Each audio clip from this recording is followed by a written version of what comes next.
दो मित्र है और एक मित्र धर्म से जुड़ा हुआ है और दूसरा मित्र गलत मार्ग से जुड़ा हुआ है।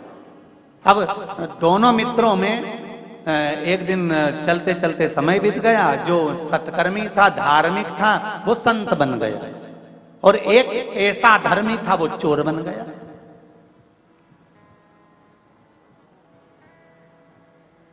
एक संत बन गया, दूसरा चोर बन गया। संत और चोर इन दोनों को बने बने समय बीत गया। 6-7 साल बाद संत अपने गांव में प्रवचन देने के लिए आए। बड़ा पंडाल बना, माइक लगा, स्टेज बना, सारा पूरी व्यवस्था करी गई। और व्यवस्था करने के बाद संत प्रवचन देने के लिए बैठे तो इसका मित्र जो चोर था वो भी कथा सुनने के लिए आ गया। उसने सोचा, यार बहुत दिनों के बाद मेरा दोस्त आया है और बहुत नाम सुना है उसका, बहुत प्रचलित हो गया, चलो जरा अपन भी चलते हैं। वो भी कथा सुनने बैठ गया। कथा चलते चलते चलते चलते कथा विराम पर आई और कथा में महाराज जी ने कह दिया, संत ने कह दिया कि मुझे यहाँ पर सभी भक्तों के लिए, गरीबों के लिए एक हॉस्पिटल का निर्माण करना है। पैसा जितने लोग बैठे हैं सब इकट्ठा करो। और डलिया भेज दी महाराज जी ने। लोगों ने उसमें पैसा डालना प्रारंभ करा। इसके पास भी डलिया आई, चोर के पास। इसने भी 10,000 रुपए निकाल लिए। बस डालने ही वाला था, इतने में इसके मन में आया कि बताओ, अलाउंस हो रहा है, इतना सारा डलते जा रहा है, 5 लाख, 10 लाख, 15 लाख इकट्ठा हो गया, तो मैं 10,000 काय को दूं। 5 रख लिए, 5 निकाल लिए।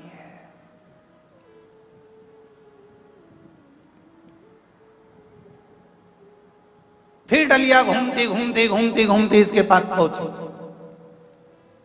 अब डलिया में पैसा और बढ़ गया, 25 लाख इकट्ठा हो गया। फिर इसके पास डलिया आई। इसने कहा लोगों ने इतना दे दिया, मैं काय को 5,000 दूंगा। उसने 5,000 में से 4,000 वापिस रख लिए, 1,000 निकाल लिया, 1,000। फिर डलिया घूमते घूमते घूमते घूमते पैसे की सामने आई, 30 लाख इकट्ठा हो गया। अब इसने वो 1,000 भी जेब में रख लिए। इतनी देर में चली गई लाइट। जो लाइट गई, चारों तरफ अंधेरा हो गया। 5 मिनट बाद लाइट आ गई, डलिया वापिस आई, पैसा इकट्ठा हुआ, कथा पूरी हुई। मित्र मित्र से मिलने के लिए आया और कहा, तुम मुझे पहचान गए? संत ने कहा, हाँ पहचान गया।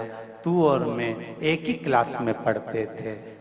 मैं धर्म से जुड़ा था, तू अधर्म से जुड़ा था। हाँ, तू संत बन गया, मैं चोर बन गया।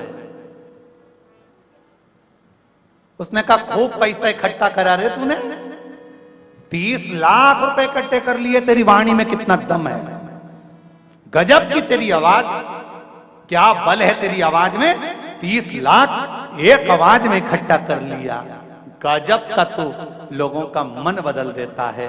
गजब करा तूने, क्या दिल की बात करी तूने। हाँ, खूब दिया लोगों ने। संत ने पूछा, तूने कितना दिया?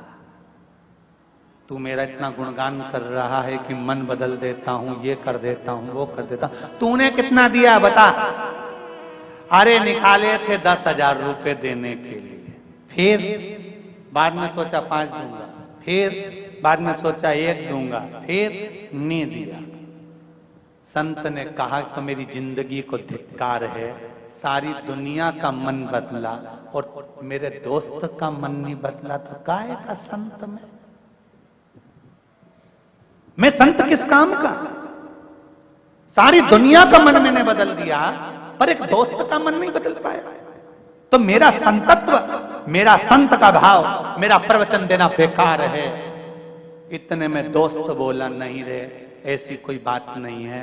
मन तो तूने मेरा भी बदला है। जब लाइट गई थी, डलिया मेरे सामने ही थी, मैंने सोच लिया था 2 गड्डी निकाल लेता। मैंने सोच लिया था 2 गड्डी निकाल लेता हूँ, पर मैंने सोचा नहीं रे, बेचारा हॉस्पिटल बनाएगा, मेरा दोस्त कितना प्रवचन देता है, कम से कम अपन नहीं डालें, पर निकाले तो नहीं। मन मेरा चेंज हो गया, मैंने नहीं निकाला। मन तो मेरा भी बन गया, चेंज तो मैं भी। जिस श्री सेलम के पर्वत पर भगवान शंकर ने माता सरस्वती को, बागेश्वरी को सुंदर संगीत की विद्या दी है, मेरे देवाधिदेव महादेव ने।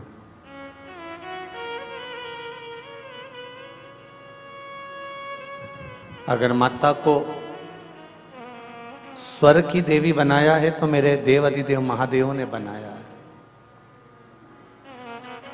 मेरे नारायण को अगर लक्ष्मी प्रदान करी है तो मेरे देवाधिदेव महादेव ने करी है। 9 ग्रहों को अगर मंडल में ले जाकर विराजमान करा, देवतुल्य बना दिया, पूजन के अनुकूल बना दिया, तो वो मेरे देवाधिदेव महादेव ने बना दिया। ब्रह्मा ब्रह्मलोक में रहते हैं, भगवान विष्णु वैकुंठ लोक में रहते हैं, पर मृत्यु लोक का अगर कोई देव है तो देव अधिदेव महादेव है। जो किसी को भी, एक जो करीब में रहता है ना, जो साथ में रहता है, जो अपने पास में रहता है ना, वो जो नजदीक रहता है, हम उसको पहचानने में बड़ी देरी कर देते हैं।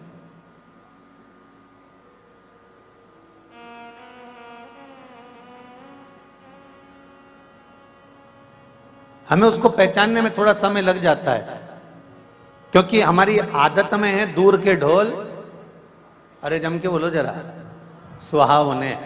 जो दूर के ढोल होते हैं वो थोड़े सुहावने लगते हैं, जो बहुत दूर का होता है तो उसमें ऐसा लगता है कि इसमें श्रेष्ठता होगी। एक बहू आपके साथ में रहती है और एक बहू पुणे, मुंबई में, बेंगलोर में रहती है।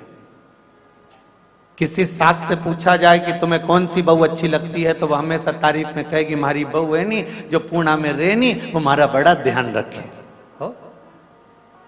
जो मेरी बहू वहां बेंगलोर में रहे ना, वो बड़ा ध्यान रखे, रोज फोन लगाए, रोज पूछे मम्मी कैसी हो, आई कैसी हो, दादी कैसी हो, क्योंकि दूर के ढोल सुहावने।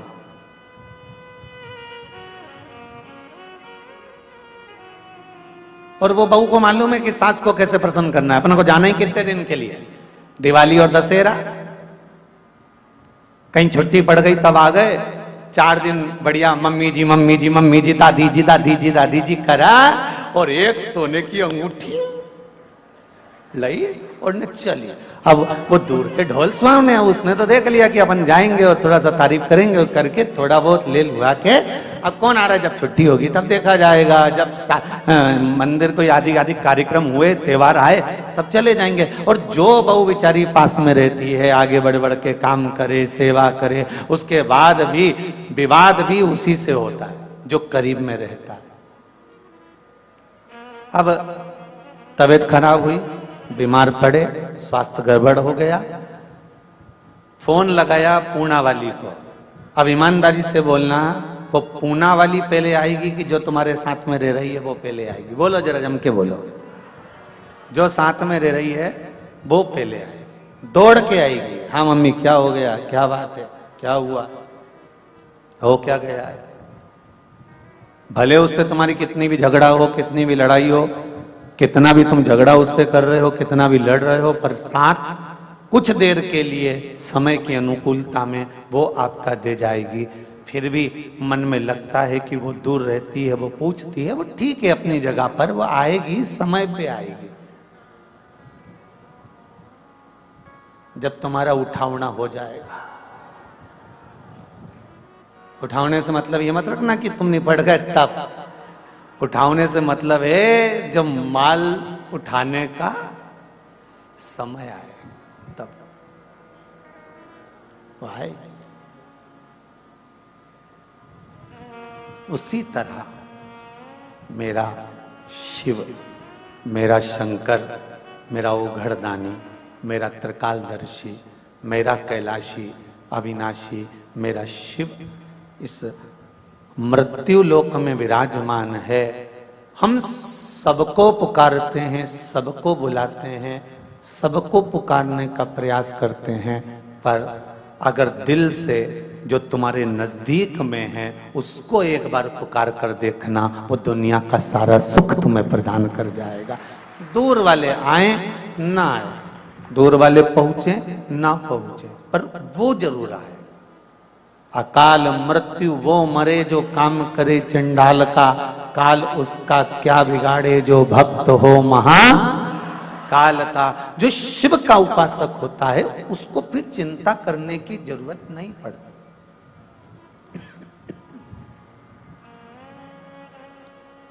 शिव उपासक को फिर कोई चिंता नहीं रहती।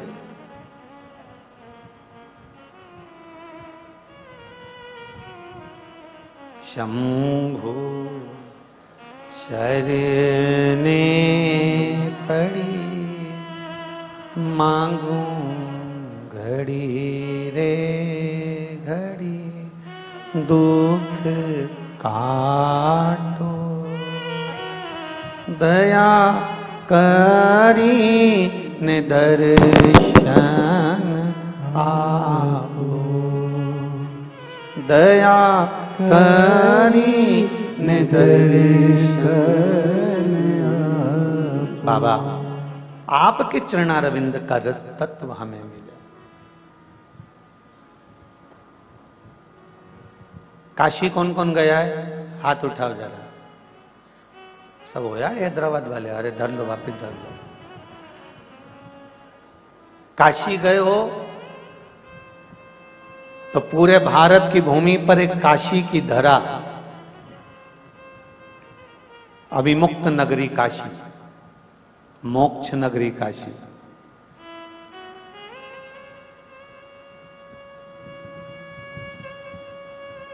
जहां नवग्रह देवों ने भगवान शंकर की आराधना करी और शिव की आराधना से शंकर भगवान के एक एक शिवलिंग का निर्माण कर कर उसका पूजन किया, और पूजन कर कर भगवान शंकर से वर प्राप्त किया कि हमें ऐसा वर दो कि हम भी देव तुल्य बनकर पूजा जाएं। वो काशी की धरा पर भगवान शंकर ने एक एक ग्रह को एक एक वर प्रदान करा, और सबसे मूल वर ये दिया कि तुम भी देव बन जाओगे और देवताओं के रूप में पूजाओगे, और उनको भी विराजमान कर दिया। ये काशी की धरा पर।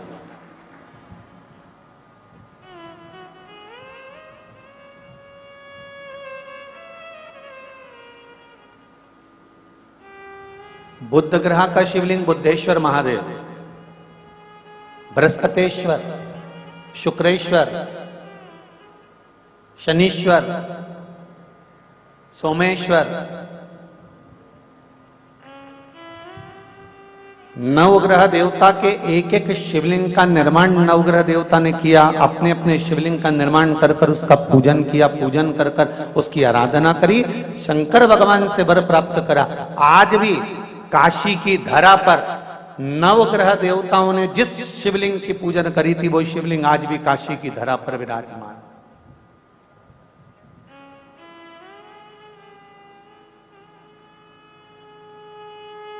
राहुईश्वर, केतुश्वर, ऐसे शिव मंदिर, ऐसे शंकर का शिवलिंग आज भी काशी में विराजमान।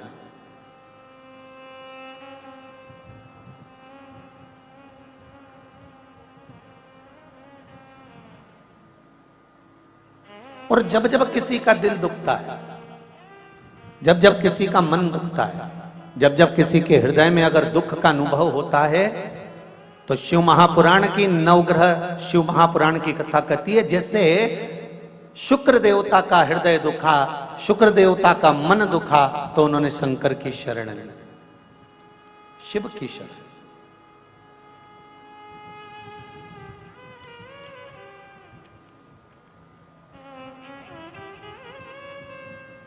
जब हृदय दुखा तब शंकर की शरण में चलेगा, जब हृदय चित्त में दुख हुआ तब शिव की शरण चलेगा। महाराज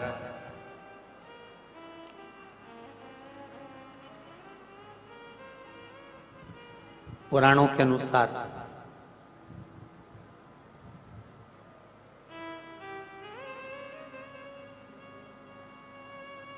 भृगु ऋषि के एक पुत्र थे जिनका नाम था कवि।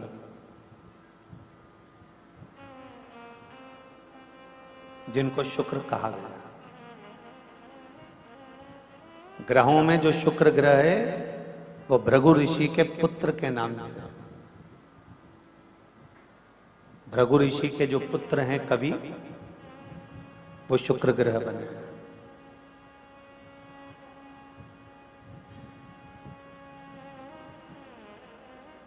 जब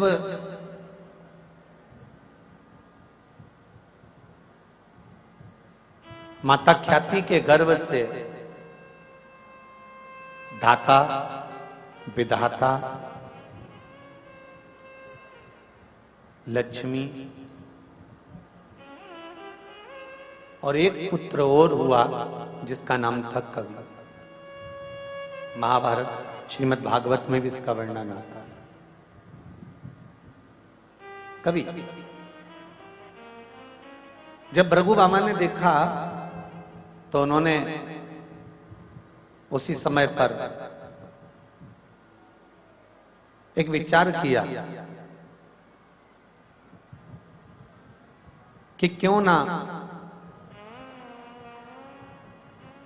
इस पुत्र को पढ़ने के लिए मैं अंगिरा ऋषि के पास में भेज दूं। और अपने पुत्र को पढ़ने के लिए अंगिरा ऋषि के पास में भेजा।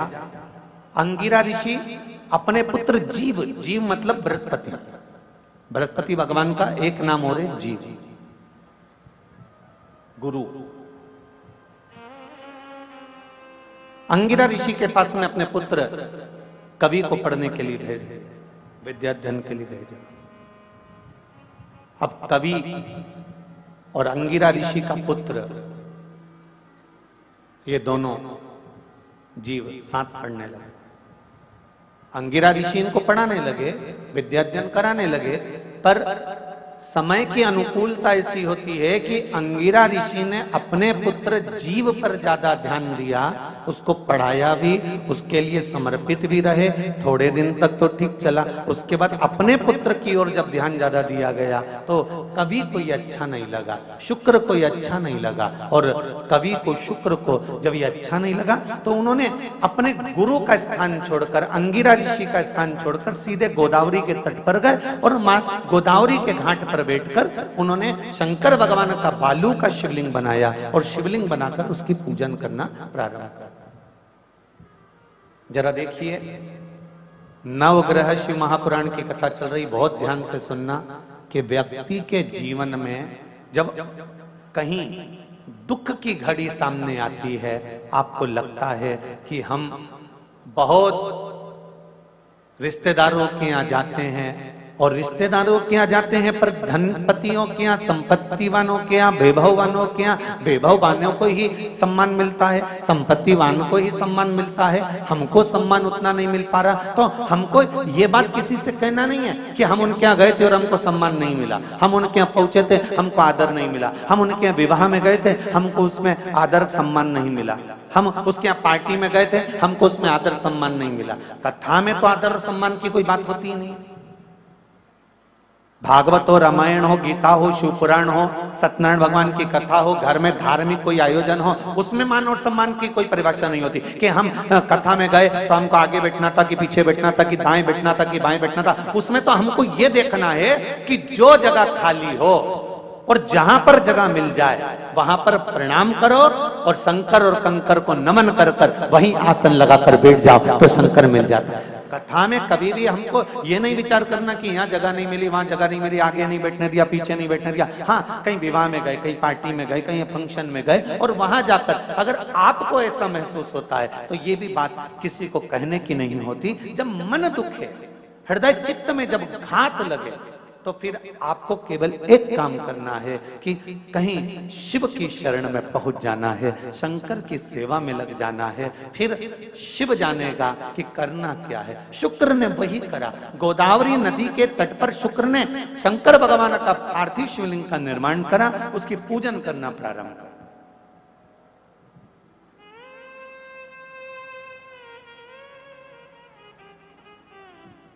और जब पार्थिव शिवलिंग का पूजन करना प्रारंभ करा, शंकर भगवान ने कृपा दृष्टि कर दी। मांगो, तुम्हें क्या चाहिए? आपकी कृपा।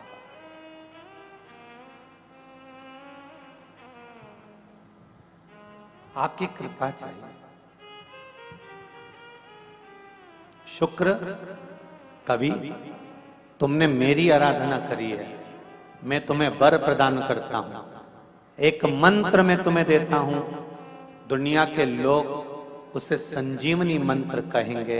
ये वो मंत्र रहेगा जिस मंत्र का जाप तुम किसी मरे हुए व्यक्ति पर भी करोगे तो वो जीवित होकर बैठ जाएगा। संजीवनी मंत्र भगवान शंकर ने शुक्र को प्रदान कर दिया।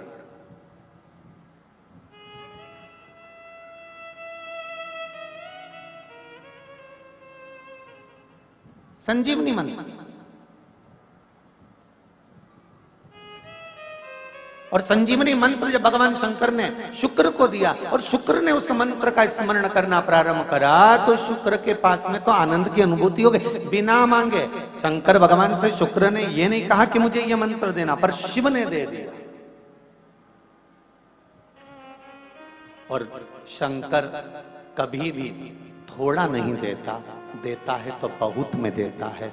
शुक्र, मैंने तुम्हें संजीवनी मंत्र दिया है, इस मंत्र को रखना और मैं तुम्हें देव तुल्य बनाता हूं, तुम ग्रहों में पूजे जाओगे। और शुक्र को भी ग्रह बना दिया, कवि को भी ग्रह बना दिया और पूज्य बना दिया। ध्यान दीजिएगा, महामृत्युंजय मंत्र का आप लोग जाप करते हैं? कितने लोग करते हैं? जरा हाथ उठाओ। करते हैं? कभी कभी तो करते होगे, रख लीजिए।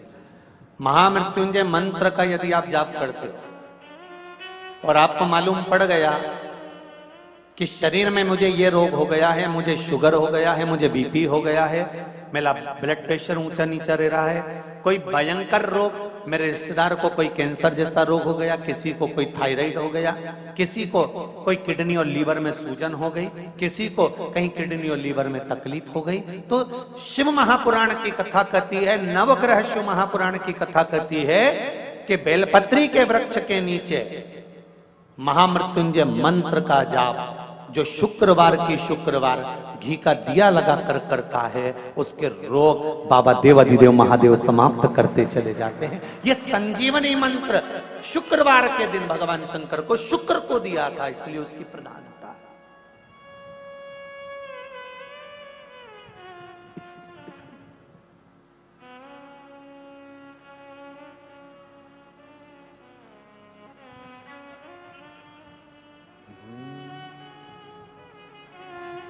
ये वो संजीवनी मंत्र। शुक्रवार के दिन बेलपत्री के वृक्ष के नीचे बैठकर घृत का दिया लगाकर शरीर में जो रोग है उसका स्मरण कर कर शंकर जी से विनय कर कर, हे भोलेनाथ, आपने शुक्र देवता को संजीवनी मंत्र दिया है, तो क्या आप मेरे को वो मंत्र प्रदान नहीं करोगे?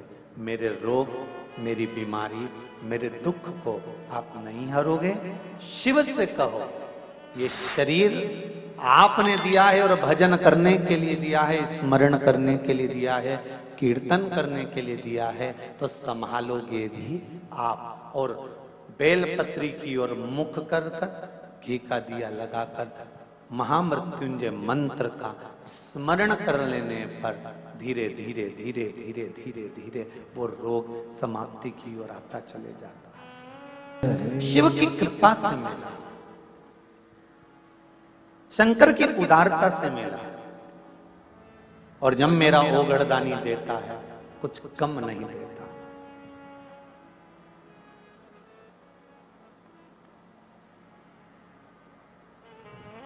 सारी समस्या का हल,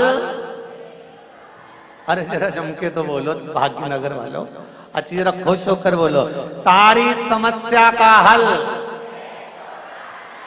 एक लोटा जल। बहुत है, घर से लेकर चलोगे और उस जल से वास्तु दोष, पितृ दोष, काल सर्प दोष, 3 दोष एक लोटे जल से समाप्त हो जाएंगे और जीवन अपने आप सुखी हो जाएगा।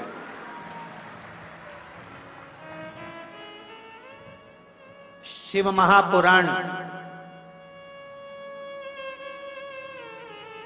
जब तक टीवियों पर नहीं आई थी, उससे पहले सारे घर के पाइप, सीढ़ी, बाथरूम, रसोई घर 25 बार बदल के देख लिए थे। लोगों ने कहा था वास्तु दोष, वास्तु दोष, वास्तु दोष। जब से लोगों ने कथा सुनकर 1 लोटा पानी चढ़ाना चालू करा, वो वास्तु दादा कहां गया पता नहीं पड़ा। 1 लोटा जल,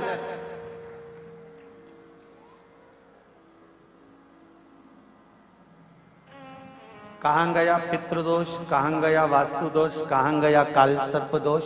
क्योंकि शिव पुराण को सुन सुनकर हमने अपनी गलतियों को छांटना प्रारंभ कर दिया। हमने दूसरे की गलती नहीं छाटी, हमने अपनी छाटी है कि कमी कहां है। कमजोर कड़ी ढूंढ ली कि हमारी कड़ी कमजोर कहां से।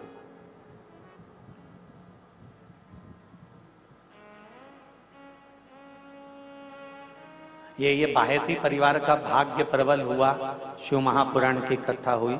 बाहेती परिवार का तो भाग्य प्रबल हुआ, शिव पुराण की कथा हुई, पर उससे ज्यादा तो तुम्हारा भाग्य प्रबल हुआ जो भाग्यनगर में शिव महापुराण की कथा हुई। तुम्हें तो जाते जाते बाहेती जी को धन्यवाद देकर जाना चाहिए। वाह वाह साहब, बहुत बहुत धन्यवाद, वाह क्या कृपा करी जो पागल खाने से सीहोर वाले महाराज को पकड़ के लिया। तो ये तो कृपा कहीं शिव की हुई है, उदारता हुई। और बाहेती परिवार पर भी ये कृपा कहीं पूर्वजों की हुई, और पूर्वजों पर भी ये कृपा कहीं शंकर भगवान को इस बाहेती परिवार के किसी व्यक्ति ने, किसी पूर्वज ने शंकर भगवान के 16 सोमवार करे होंगे, व्रत करा होगा, सोमवार के व्रत करे होंगे, तब जाकर शिव महापुराण की कथा मिली। कोई ऐसे मिल जाए? ये बाहेती जी जानते कितना पीछा पकड़ा है। हो 2 साल से लगे हुए थे पूरे कथा कथा। आशीष जी, समीर जी, आशीष जी, समीर जी, फोन पे बात करना, फोन लगाना, कथा की तारीख, फिर कब की बुकिंग करते करते करते करते आज भगवान ने योग संजोग बनाया है। और शिव की भी कृपा कितनी प्रबल होगी कि उसने भी इनसे कह दिया होगा तू कथा कहीं और जाकर कराएगा, मैं खुद ऐसी व्यवस्था कर दूंगा कि कथा स्थल भी बाबा की कृपा से जहां कराएगा वो भी बाबा ही देगा, और जहां कराना है वो भी बाबा ही देगा। कहीं शिव की कृपा है, कौन करा?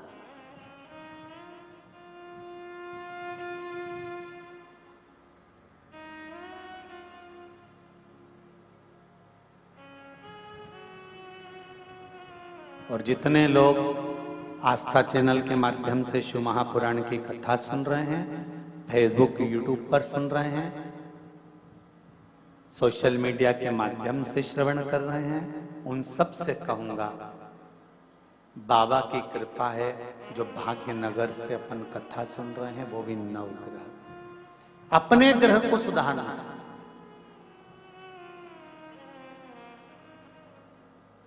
हम दुनिया को सुधारने के लिए ना चलें, हमें अपने आप को सुधारना है। और जिस दिन हम अपने आप को सुधार लेंगे उस दिन अपना राष्ट्र सुधारने में देरी नहीं लगेगी। अपन सुधरे, घर सुधरा, मोहल्ला सुधरा, नगर सुधरा, फिर राष्ट्र सुधरा, अपने को देरी का।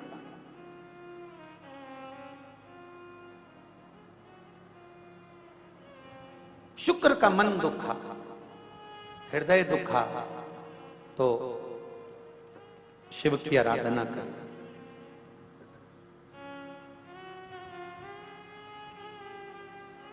और शिव की आराधना का फल क्या मिला कि संजीवनी मंत्र शुक्र को प्राप्त हो गया, और शुक्र ने उस संजीवनी मंत्र के बल पर ना जाने कितने मरे हुए को जीवित कर दिया। और ये मंत्र कोई दूसरा नहीं दे सकता था। ये मंत्र केवल एक ही दे सकता था, जिसके पास में मृत्यु को भी जीतने की सामर्थ्यता हो, वही तो संजीवनी मंत्र दे सकता है।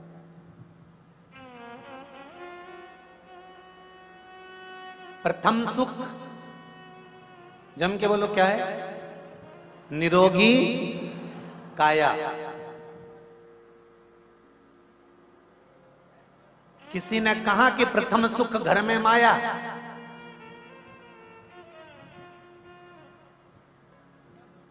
अगर प्रथम सुख घर में माया होती तो कोरोना महामारी में लोग तड़प तड़प कर मर रहे थे और घर की अलमारी में और बैंक में पैसा पड़ा हुआ था और लोग डॉक्टर से कह रहे थे एक पलंग, एक वेंटिलेटर दे दीजिए, ऑक्सीजन लगा दीजिए। तो बताओ धन काम आया? प्रथम सुख निरोगी काया।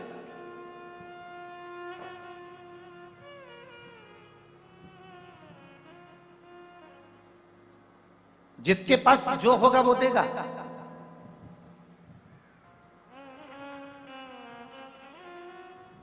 भगवान विष्णु ने लक्ष्मी जी को देखकर भगवान शंकर से कहा, भोलेनाथ जी, प्रभु जी, शिव जी ने पूछा क्या बात है? शंकर भगवान ने पूछा क्या हो गया नारायण? नारायण कहते हैं प्रभु वो लक्ष्मी जी की जो माता है ना ख्याति देवी, वो आपकी पूजन करती है। तो आपकी पूजन करती हैं तो ख्याति देवी का मन लक्ष्मी जी का विवाह आपके साथ करने का है। शंकर भगवान बोले मैं लक्ष्मी से विवाह कर ही नहीं सकता। नहीं नहीं, पर माँ ने सोच लिया है कि आपके साथ विवाह करेंगे, आपके सामने प्रस्ताव आएगा। और एक दिन ख्याति देवी शंकर भगवान की पूजन कर रही थी और पूजन करते करते करते करते शंकर भगवान से माता ख्याति ने अपने दिल की बात कह दी, बाबा मैं चाहती हूँ कि मेरी बेटी लक्ष्मी का विवाह आपके साथ में हो जाए। शंकर भगवान ने कहा मैं लक्ष्मी से विवाह नहीं कर सकता,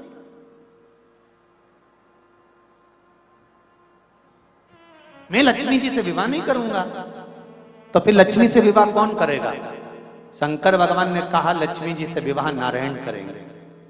नारायण वो मेरा भजन करते हैं, मेरे भक्त हैं, उनका विवाह मैं लक्ष्मी जी से कराऊंगा।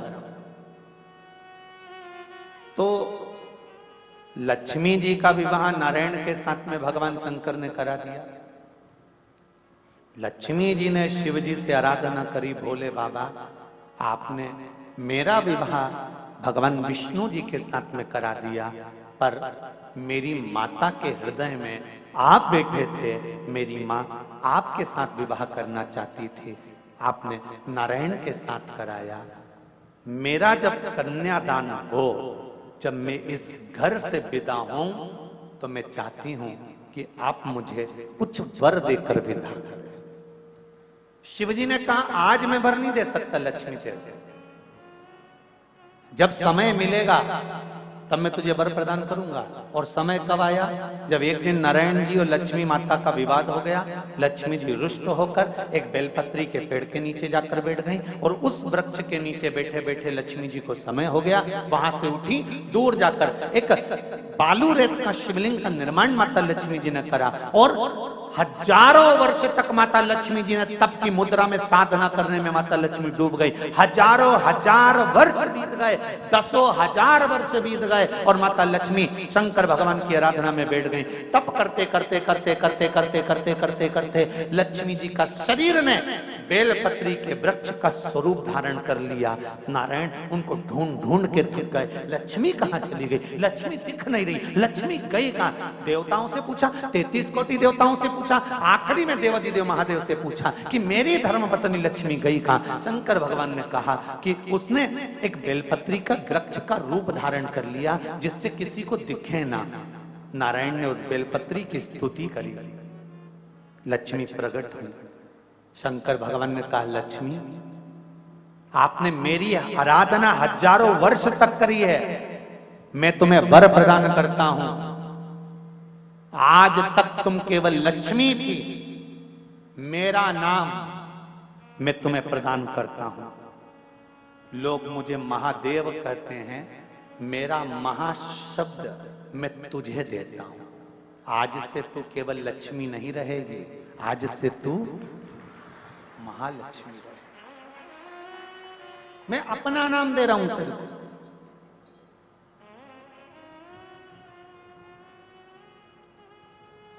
इसलिए सनातन धर्म के अंतर्गत वर्णन किया गया, शंकर भगवान की आराधना में, शिव की आराधना में, जब तुम्हें लगता है कि तुम्हारा व्यापार नहीं चल रहा, कोई तुम्हें धोखा दे रहा है, लक्ष्मी नहीं आ रही, बहुत चिंता में पड़े हुए हो, बहुत टेंशन में जिंदगी चल रही है, बहुत बीमारियां तुमको घेर ली है और चारों तरफ अंधेरा ही अंधेरा नजर आ रहा है, तुमने विचार करा अब मैं तो मर जाऊं तो अच्छा, मैं सुसाइड कर लूं तो अच्छा, मैं मर जाऊं तो अच्छा, तो मरने से पहले एक काम कर देखना, शंकर भगवान की आराधना कर देखना, शिव पर एक लोटा जल चढ़ाकर देखना, और ज्यादा चिंता, ज्यादा टेंशन हो तो बेलपत्री के जड़ को घिसकर उसका चंदन बनाकर शंकर को लेपन कर उसकी भी आराधना कर देखना कि बेल चंदन का फल क्या।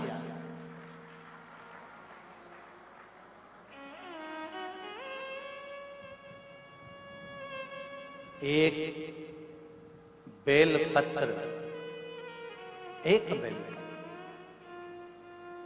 ये कोई साधारण नहीं, एक बेल,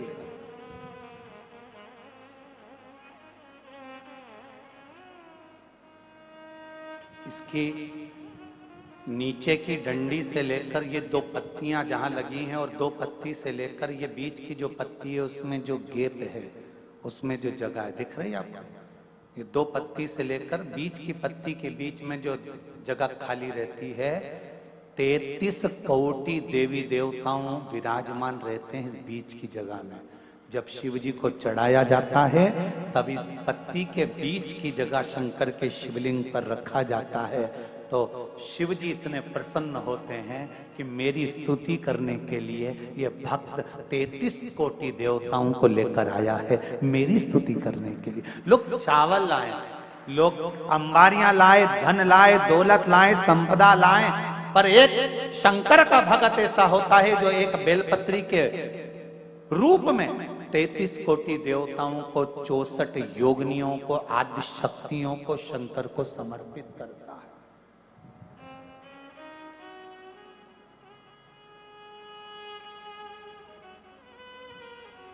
जाओ भगवान के पास जब भी जाओ तो दिल से जाओ, हृदय से, छल कपट को दूर कर। शराबी और सांप, इनसे भी सीखने को मौका मिलता है। शराबी और सांप रोड पर टेढ़े आड़े चलते हैं पर घर में सीधे ही घुसते हैं।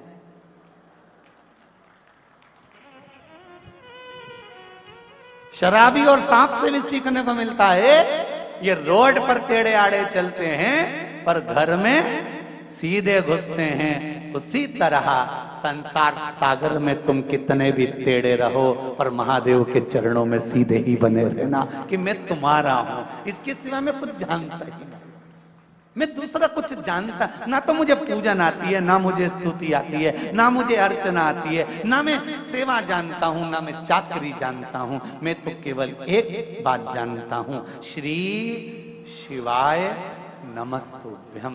ये वो मंत्र है शिव महापुराण का, इससे ज्यादा मैं कुछ भी नहीं जानता। पंचाक्षर नमः शिवाय, षडाक्षर ओम नमः शिवाय, द्वादशाक्षर ओम नमो भगवते वासुदेवाय, 2 अक्षर का राम जानता हूँ, 2.5 अक्षर का कृष्ण जानता हूँ, इससे ज्यादा मैं जानता क्या।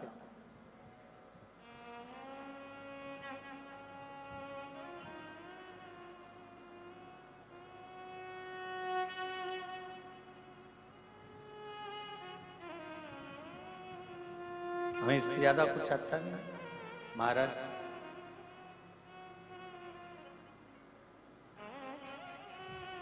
भगवान शिव की कथा कहती है, महाराज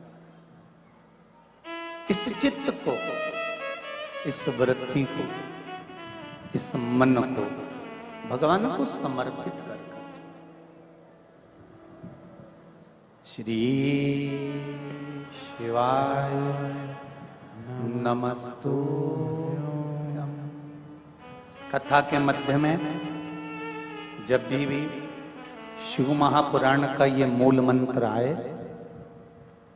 तो स्मरण सभी करें और इस मंत्र को जब भी कथा के बीच में बोला जाए, चाहे आस्था चैनल पर सुन रहे हो, चाहे फेसबुक यूट्यूब पर सुन रहे हो, चाहे पंडाल में सुन रहे हो, अपने हृदय की बात इस मंत्र को बोलने के तुरंत बाद बाबा से जरूर कहें कि बाबा स्वीकार कर लो, मेरी ये मन की कामना है, आप कृपा करेंगे तो जरूर पूरी हो। एक पत्र किसी भाई ने लिखा है,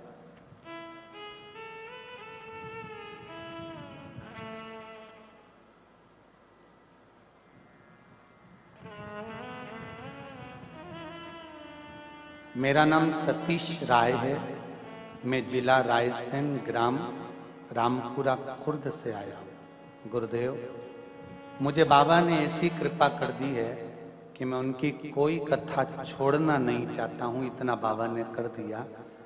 पहली कथा त्रिपुंड शिव महापुराण की रायसेन में सुनी, कथा के पंडाल में।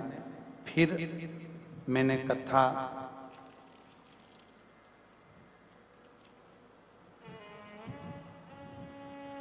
दूसरी हरिद्वार में जाकर सुनी, बाबा ने मुझे ऐसी कृपा कर दी कि मैं कथा नहीं छोड़ सकता। तीसरी कथा 7 दिन की सेमरी हरचंद में श्रवण करी और बाबा की कृपा से चौथी बार श्रवण करने के लिए हैदराबाद में भी आकर कथा श्रवण कर रहा हूं। कहां बैठे भाई? हर हर महादेव, दोनों हाथ हिला दो एक बार, हर हर महादेव। ऐसी शिव ने कृपा करी, बैठी विराज, ऐसी शंकर ने कृपा करी है कि उनको मैं बार बार धन्यवाद देने के लिए कथा पंडाल में कथा सुनने के लिए जा रहा हूं कि तूने इतना दे दिया कि कोई कमी ही नहीं छोड़ी। हर हर शिव कृपा।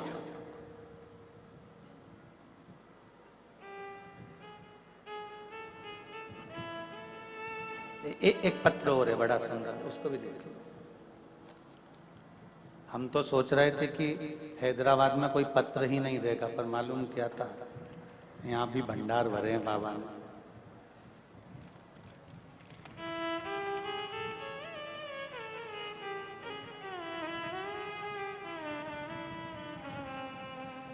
मेरा नाम आशा युवराज सिंह गहरवार राजपूत, महाराष्ट्र से उस्मानाबाद जिला मुरुम से है।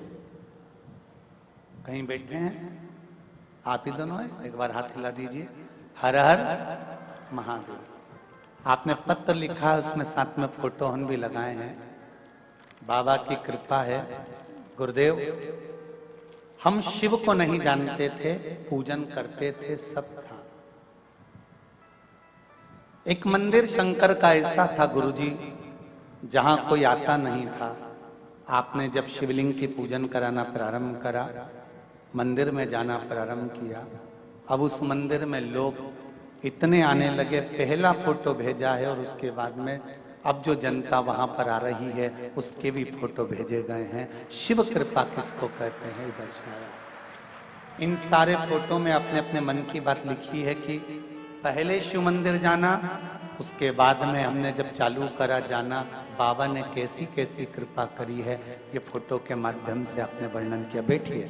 हर हर महादेव। ये शिव कृपा है, शंकर की उदारता, करुणा, दया किसको कहते हैं, ये शिव का भगत ही जान सकते। बैठिए। हर हर शिव की उदारता।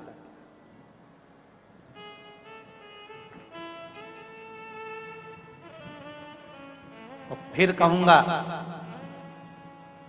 भाग्यनगर वालों बड़े किस्मत वाले हो जो आपको इस भाग्यनगर में, इस हैदराबाद में शिव महापुराण की कथा सुनने का मौका मिला।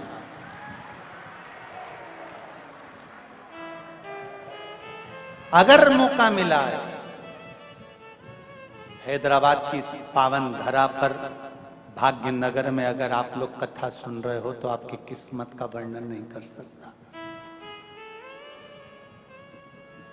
3 घंटे के लिए आप अपना घर छोड़कर कथा पंडाल में बैठे हो तो मेरा देवाधिदेव महादेव भी आपकी दुख की घड़ी में हर पल तुम्हारे सामने खड़ा मिलेगा। हर पल हर क्षण मिले, वो घड़ी है। वो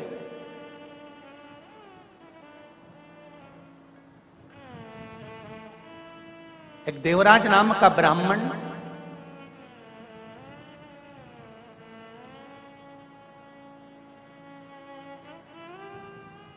जो ब्राह्मण कुल में जन्मा था, ब्राह्मण के घर में जन्म लिया और जन्म लेने के बाद भी ब्राह्मण का कर्म नहीं कर पाया। ब्राह्मण कर्म से वंचित रहा।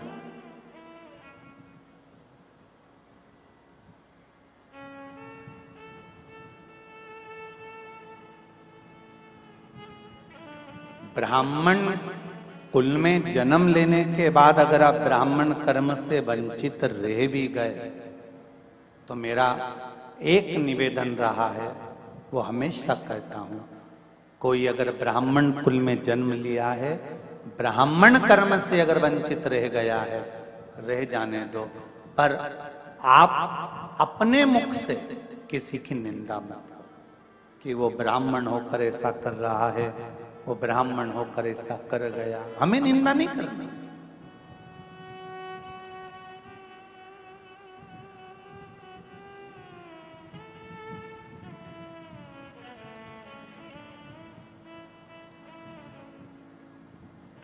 प्रयास करना है जिंदगी का तो थोड़ा सा प्रयास करें कि किसी को संवारने का प्रयास करें।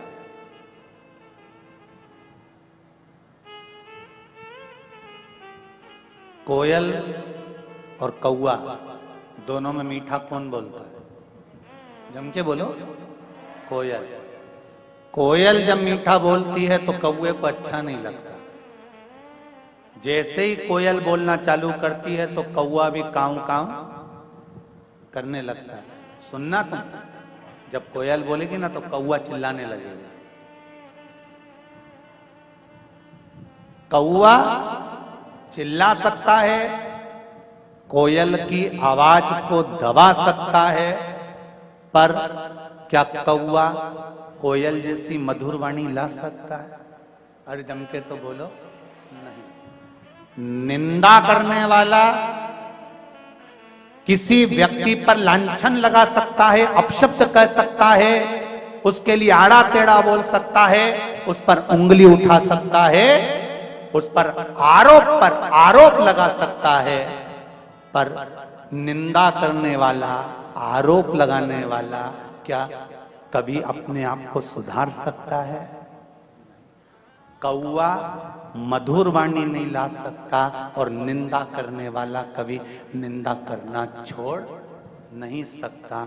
शिव पुराण कहती है तो एक काम कोयल जैसा करो, वो चीख चीख कर कोयल आवाज लगाकर दूसरी जगह जाकर बैठ जाती है। कौवे के मुंडे ही नहीं लगती, वो मुंह ही नहीं लगे कौवे।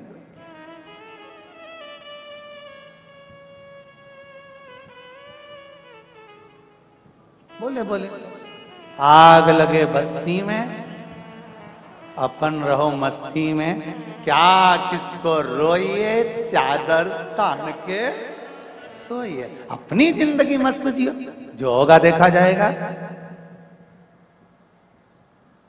अपन क्यों रोकर जीवन निकालें?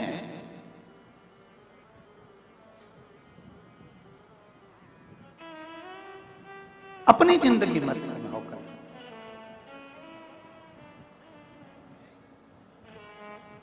महाराज, महाभारत ग्रंथ के वन पर्व में तीर्थ यात्रा पर्व, और उस तीर्थ यात्रा पर्व के 96 नंबर के अध्याय में एक बड़ी सुंदर कथा है। अगर आपके घर में महाभारत की किताब हो, पुस्तक हो, पोथी हो, वैसे तो महाभारत की पोथी तुम्हारे यहाँ होगी नहीं क्योंकि तुम महाभारत कम करते हो, जो पोथी रखोगे। महाभारत ग्रंथ के अंतर्गत, काव्य के अंतर्गत वन पर्व के यात्रा पर्व में यात्रा पर्व के 96 नंबर के अध्याय में एक सुंदर चरित्र वर्णन आता है शंकर के भगत का, शिव भक्त का।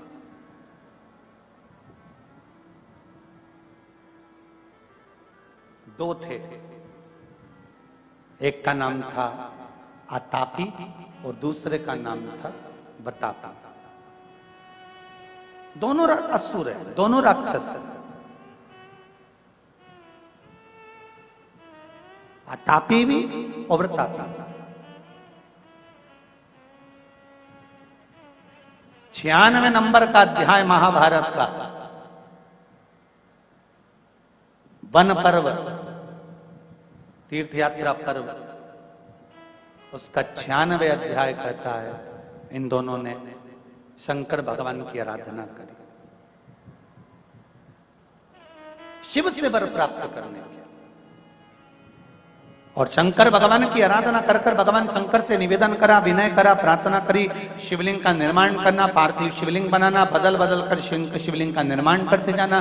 कभी बालू का शिवलिंग, कभी मिट्टी का शिवलिंग, कभी पीली मिट्टी का, कभी लाल मिट्टी का, कभी काली मिट्टी का, कभी सफेद मिट्टी का, कभी बालू का, कभी स्वर्ण का, कभी अंबर का, कभी पीतांबर का, जो उनसे बन सकता था वैसा शिवलिंग का निर्माण कर कर उसकी पूजन।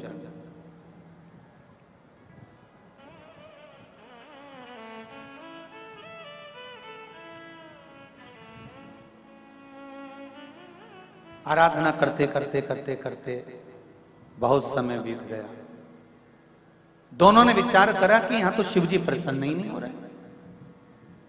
कभी कभी आतापी और वर्तापी जैसा मन में हम भी सोच लेते, इतने व्रत करने के बाद भगवान हमारी क्यों नहीं सुन रहा, कारण क्या है? फिर हमारे मन में थोड़ा सा संशय उत्पन्न होने लगता, भगवान हमारी क्यों नहीं सुन रहा। फिर हम प्रयास करते हैं कि कहीं कोई ऐसा मिल जाए जो कहीं की बस यूं घुमा के और फेंक दे और चमत्कार हो जाए और हमें सोने का अंडा मिल जाए।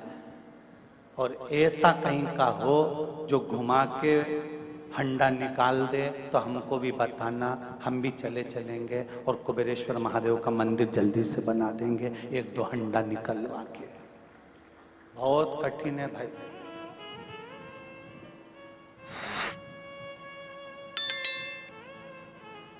विश्वास अगर करना तो केवल एक भगवान पर, देव अधिदेव महादेव, बाकी का सब झूठा।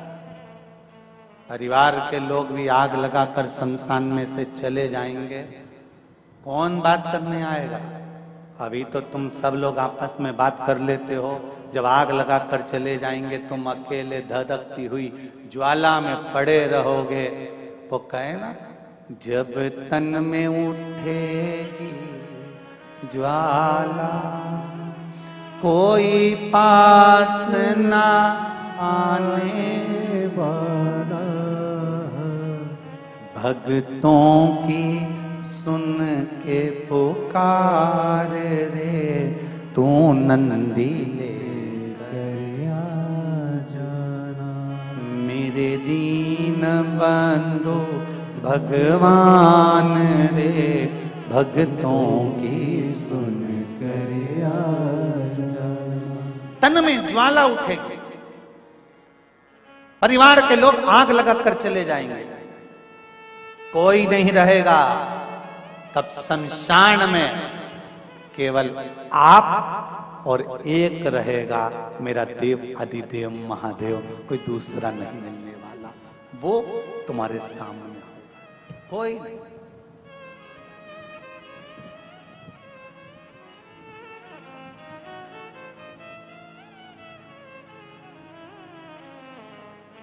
बीमार व्यक्ति को अकेले को भोगना पड़ता है बीमारी का कष्ट। सही है कि गलत है? किसी के शरीर में रोग हो गया ना, उसे अकेले को भोगना पड़ेगा।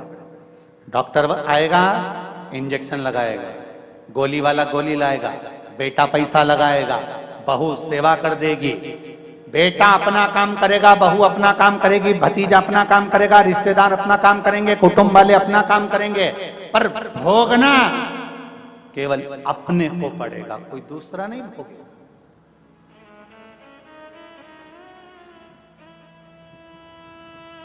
कर्म का भोग भोगना अपने को।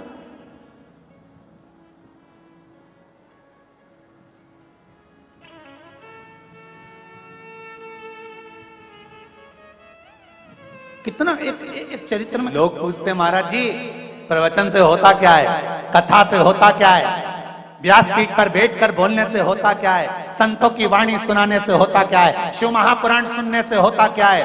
मैं निवेदन करूंगा जिंदगी में एक बार शिव महापुराण की कथा दिल लगाकर सुनना। अगर ठेला चला रहे होगे तो 4 व्हीलर गाड़ी भी मेरा परमात्मा ही देता है, ये विश्वास से कहूंगा।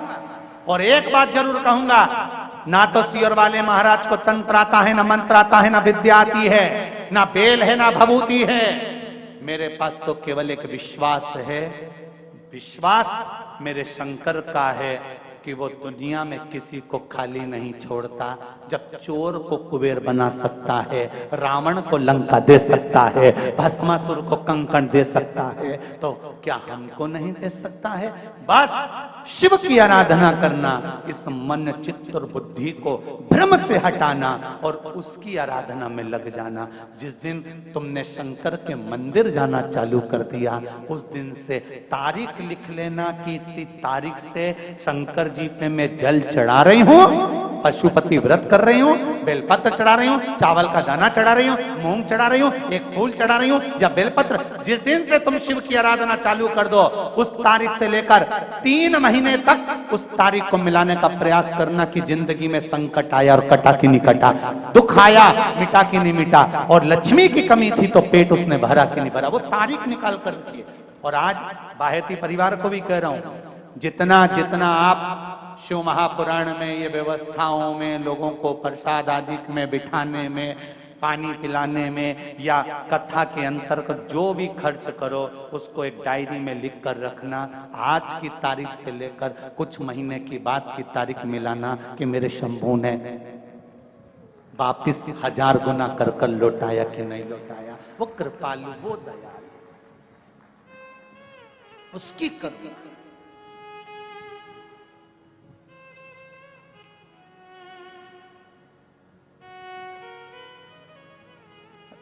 अभी हैदराबाद के ही परिवार ने कथा करवाई थी वहां हरिद्वार में।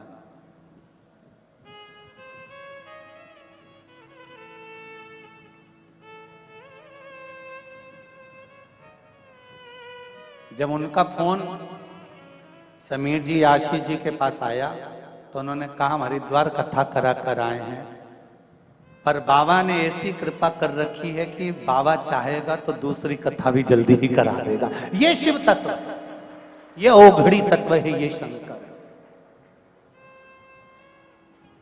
तेरे दरबार की बाबा निराली शान देखी है, तुझे देते नहीं देखा पर झोली भरी।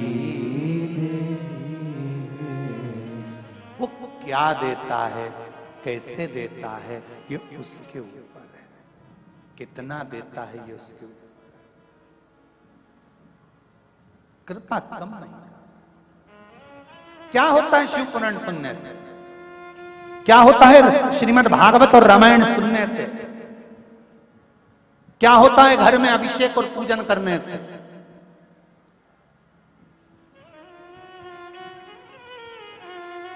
शिव पुराण कहती है ये दिल, ये मन, ये चित्त, ये वृत्ति, ये बदल जाती है, शंकर के चरणों में पहुंच जाती है। अतापी वर्तापी महाभारत के 96 अध्याय में वर्णन आता है वन पर्व के अंतर्गत कि इन दोनों ने शिव की आराधना करी अनायास। जैसे देवराज ब्राह्मण कुल में जन्म लेने के बाद ब्राह्मण तत्व से दूर था। ब्राह्मण का काम क्या है? शास्त्र पढ़ना, शास्त्र सुनाना, भजन करना, कीर्तन करना, स्मरण करना, पूजन कराना, पाठ कराना, मंत्र जाप करना, संध्या करना।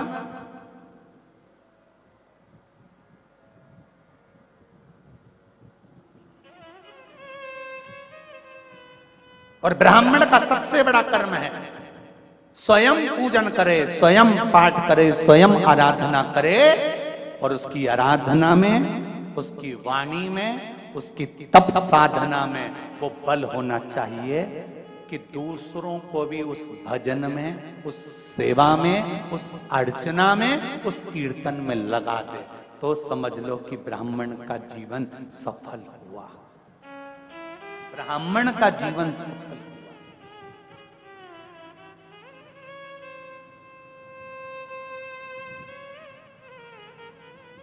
शिव मंदिर जाते हो आप लोग? कितने लोग जाते हैं? जरा हाथ उठाओ। सभी जाते हो? बहुत बढ़िया, रखो जरा, रखो। धन्यवाद, बहुत बहुत। जाना चाहिए। तेरे मंदिर में आना मेरा काम है और मेरी बिगड़ी बनाना तेरा। जाते रहो।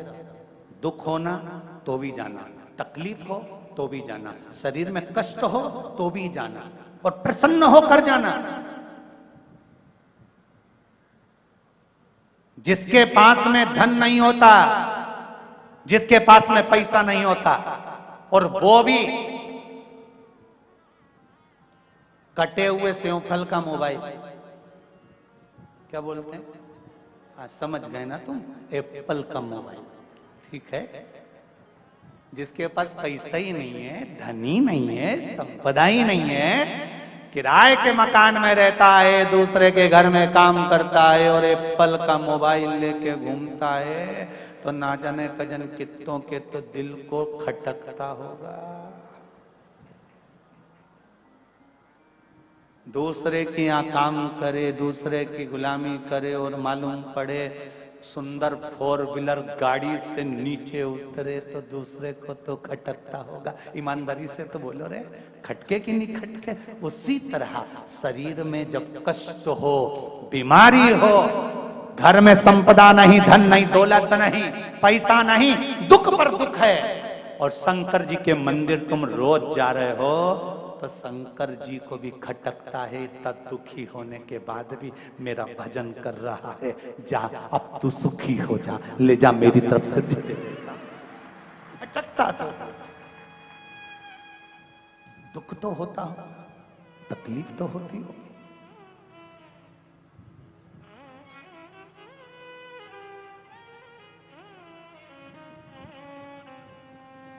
शनि महाराज ने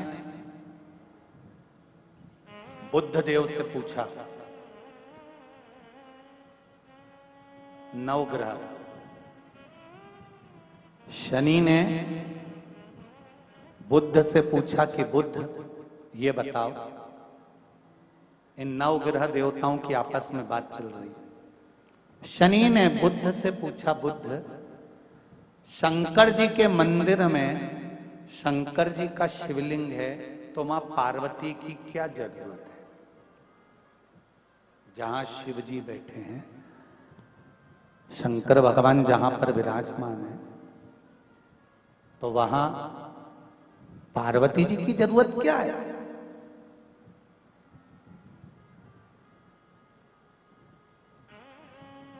जब वहां पार्वती की क्या जरूरत? बुद्ध देव ने कहा, शनिदेव, मेरे भोले बाबा जब शिव मंदिर में बैठे रहते हैं तो नेत्र बंद कर लेते हैं। पति सर्विस पर जाए, ऑफिस में जाए, नौकरी पर जाए, दुकान पर जाए, घर में तो धर्म पत्नी को रहना पड़ता है ना। कौन आया, कौन गया, क्या लाया, क्या दिया, कौन मिठाई लाया, कौन नमकीन लाया, कौन बिस्कुट लाया, ये पत्नी पति को रात को बताती है कि वो आए थे, रख कर गए हैं, वो आए थे, देकर गए हैं।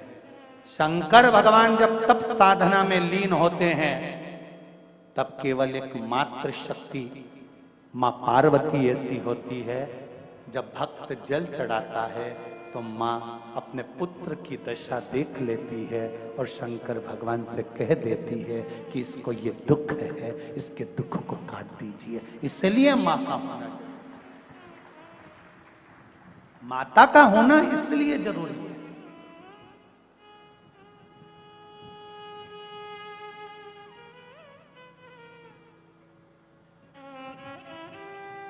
मैंने तेरे ही भरोसे, ओ बाबा तेरे ही भरोसे, हवा बिच उड़ती जावांगी, बाबा डोर हर तो छड़ी में कट्टी जावांगी। ओ बाबा मैं तेरी पतन, शंभो मैं तेरी पतन, हवा बिच उड़ती जावांगी, ओ बाबा डोर हर तो छड़ी में कट्टी जावांगी। जो कट गई ना सतगुरु, जो कट गई ना सतगुरु, तुम्हें लुटी जावांगी। भोले हे बाबा बस इतनी कृपा करना कि अपने हाथ में रखना। दुख आए, जीवन में कष्ट हो तो शिव का नाम मत छोड़ो।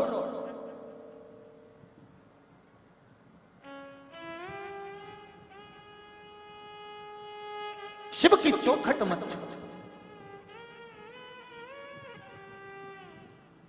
ज्यादा तकलीफ हो तो भस्म शंकर को लगाओ और वही भस्म का त्रिपुंड मस्तक पर लगाओ। भस्म भाग्य की रेखा को बदल देती है, भस्म में वो बल होता है।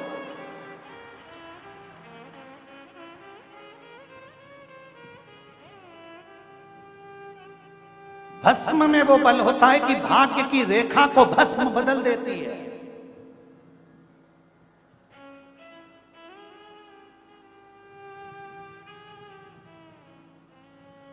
इसलिए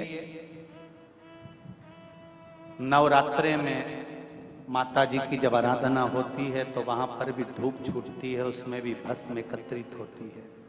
उस भस्म को भी लोग पाते हैं। शिव मंदिर जाते हैं, वहां की भी भस्म लोग पाते हैं। दत्त मंदिर जाते हैं, वहां की भी भस्म लोग पाते हैं। गुरु गोरखनाथ जी का दर्शन करने के लिए गोरखपुर जाते हैं, वहां की भी भस्म लोग पाते हैं। संत साधु सन्यासी तपस्वी साधक जहां तप करते हैं वहां पर धूपाड़ा लगता है, वहां की भी भस्म लोग पाते हैं।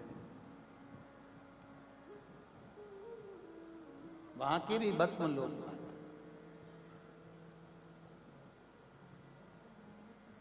भस्म साधारण नहीं होती।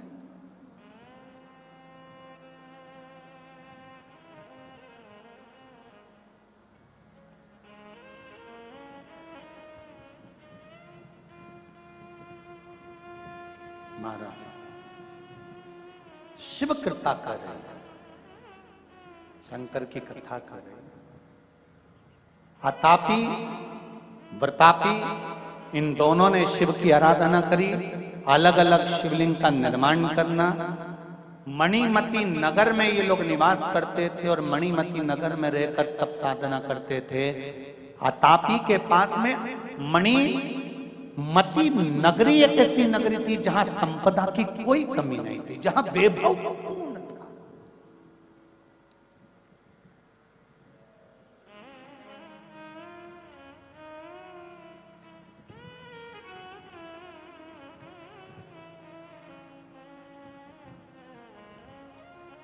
भाग्यनगर है ये, हैदराबाद। क्यों कहते हैं इसको भाग्यनगर?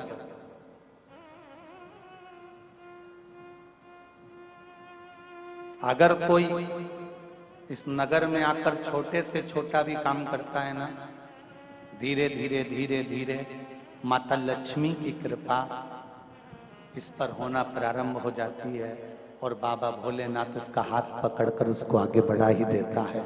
इसलिए इसको भाग्य नगर कहते हैं।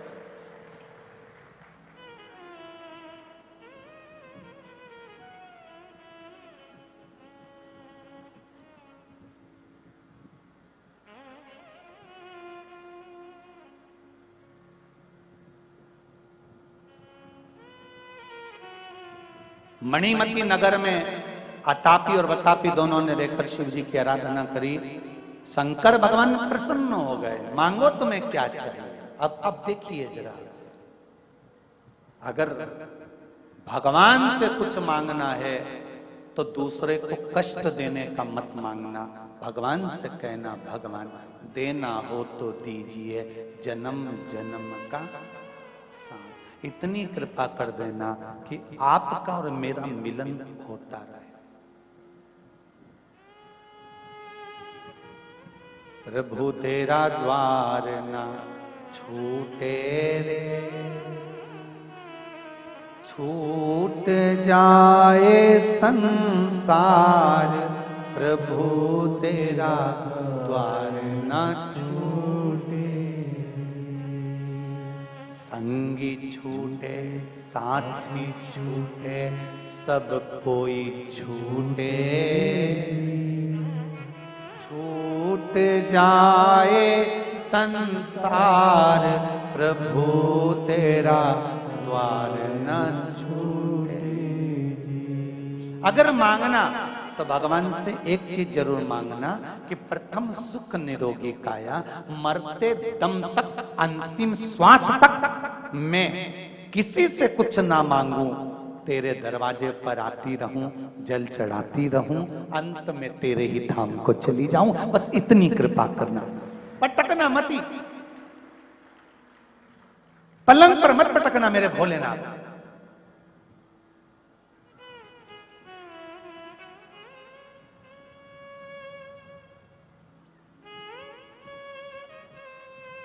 ऐसी दशा मत करना।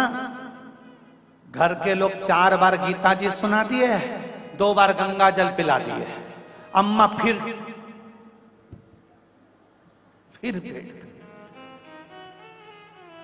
पंडित जी से पूछा, अम्मा जी को हमने सब कुछ कर दिया, पता जिंदा है? हाँ, कोई उपाय बता दो। अब तो पलंग पर भी गंदगी कर रही हैं, शरीर बेकार हो गया, पूरा गल गया। कुछ जन्म मरण परण 3 मेरे भोलेनाथ के हाथ में है। जन्म देने वाला भी वो है, मृत्यु देने वाला भी वो है, और विवाह शादी कराने वाला भी वो है। उसके हाथ में रखा है कि कहां होगा संबंध, कब प्राण जाएंगे, कब जन्म होगा, कब मृत्यु होगी, ये बहुत साथ है।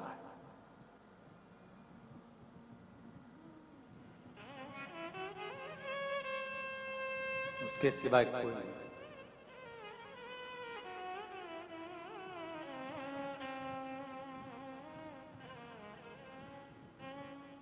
महाराज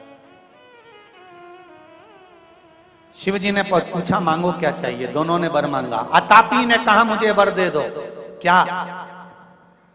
अगर कोई मर भी गया है और मैं उसको आवाज लगाकर बुलाऊं तो वो जिंदा दौड़कर वापिस आ जाए। अब शंकर तो शंकर है,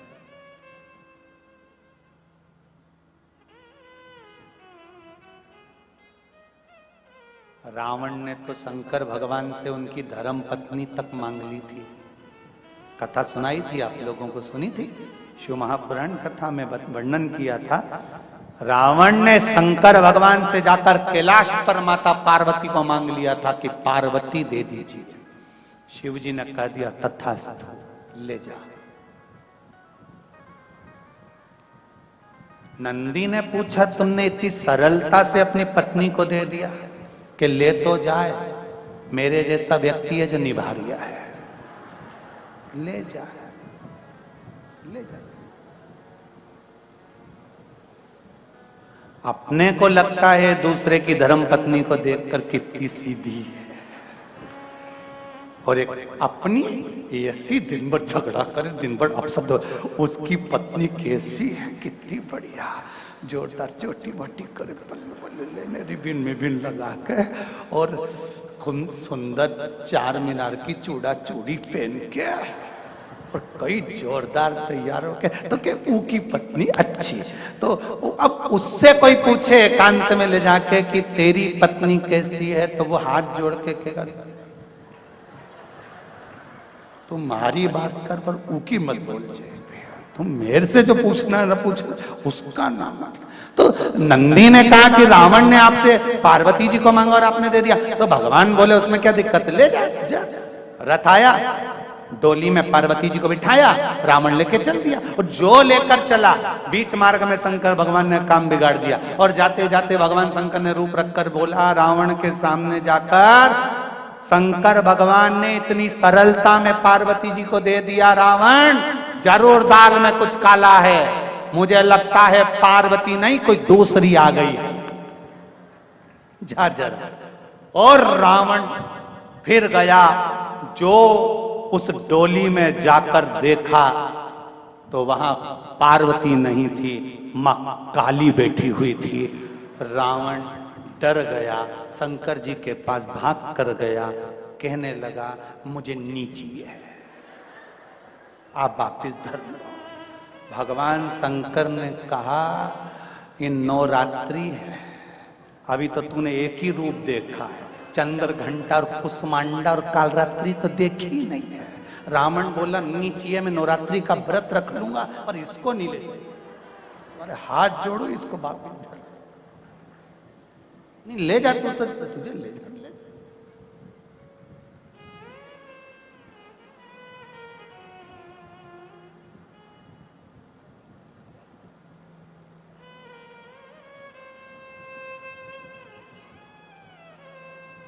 अब कहना सरल है, लड़की देखने जाओ तो साहब बिल्कुल बहुत सीधी सादी लड़की, गुरुजी इतनी बढ़िया लड़की, इतनी बढ़िया लड़की, हम 15 लोग गए गुरुजी लड़की देखने, बिल्कुल नहीं बोली, इतनी सीधी, मुंह से आवाज नहीं निकली। हमने कहा फोटो दिखा, जो फोटो दिखाया हमने भी कह दिया अभी नहीं बोली, जब वो बोलेगी तो तू भी डोलेगी, अभी काहे को बोलेगी। जब आतापी ने कहा मुझे वर दीजिए भोलेनाथ, मैं जिसको नाम लेकर बुलाऊं वो मरा हुआ भी जिंदा होकर आ जाए, तथास्तु। बोल वरतापी अब तुझे क्या चाहिए। वरतापी ने कहा मुझे वर दीजिए। क्या वर? मुझे वर ये दीजिए कि मैं कोई भी रूप रख सकूं, जानवर बन जाऊं, पशु बन जाऊं, पक्षी बन जाऊं, मनुष्य बन जाऊं। भगवान शिव ने कहा तथास्तु।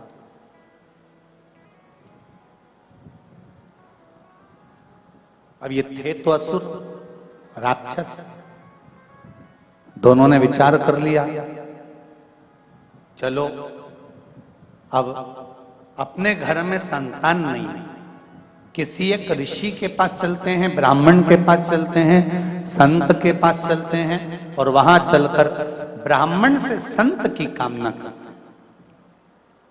शिव जी से वर मांगा, ब्राह्मण के पास पहुंच गए, ब्राह्मण देवता से जाकर कहा कि हमको एक संतान की जरूरत है, हमें आपका पुत्र दे दो। ब्राह्मण ने पुत्र नहीं दिया, इनको क्रोध आ गया। क्रोध आया, जब कुछ पद मिल जाता है तब अहंकार चरम पर पहुंच जाता है।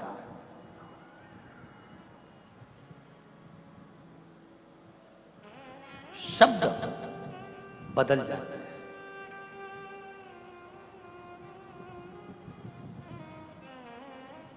वाणी बदलने लगती है, नजर आने लगता है कि अब अहंकार सिर पर चढ़ रहा। हमें वर दीजिए, हमारे को पुत्र दीजिए। ब्राह्मण ने पुत्र नहीं दिया। आतापी ने जाकर वतापी से कहा तो चिंता मत कर, अब संत महात्मा ब्राह्मण इनको छोड़ेंगे नहीं,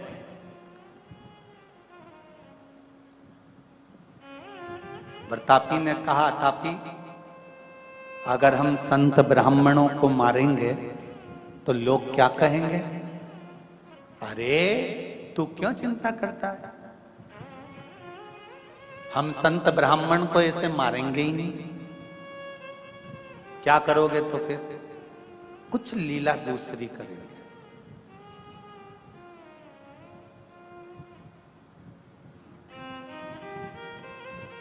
भजन करने वाला, स्मरण करने वाला, शिव की भक्ति करने वाला, इसकी कीमत भगवान बढ़ाता है, घटाता नहीं। वो कहते हैं ना, जैसे कि मकान रोड पर हो तो उसकी कीमत होती है। बोलो सही है कि गलत है? अरे बोलो रे जरा, सही है। मकान रोड पर होगा तो उसकी कीमत होगी, खेत रोड पर होगा तो उसकी कीमत होगी, गार्डन रोड पर होगा तो उसकी कीमत होगी, पर इंसान रोड पर होगा तो उसकी कीमत नहीं होगी। जमीन, जायदाद, मकान रोड पर हो तो कीमत वाला होता है, पर इंसान अगर रोड पर हो तो उसकी कोई कीमत नहीं होती। शंकर भगवान कहते हैं, मकान रोड पर हो चलेगा, ना चलेगा वो उसके ऊपर है, पर इंसान अगर रोड पर होने के बाद भी शंकर के मंदिर के दरवाजे की रोड पर होगा तो शिव कहते हैं उसकी भी कीमत होगी, उसकी भी कीमत। इंसान रोड पर होता है तो उसकी कीमत नहीं होती, पर शिव पुराण कहती है शंकर भगवान के दरवाजे पर, शिव मंदिर की चौखट पर, शंकर के द्वार पर, शंकर के मार्ग पर अगर आप हो और आपकी कीमत भले दुनिया ना जानती हो, पर आपकी कीमत देवाधिदेव महादेव जानते हैं, मेरा शिव जानता है। दुख है, तकलीफ है, कष्ट है, शंकर के मंदिर जाओ, मुस्कुरा कर जाओ। दुख है ना, उससे जाकर कहो, हे शंभु, हे शंकर, बड़ी जिंदगी में दुख है, पर तू है ना तो कोई कमी नहीं। वो एक लाइन आप लोग गाते हो हमेशा,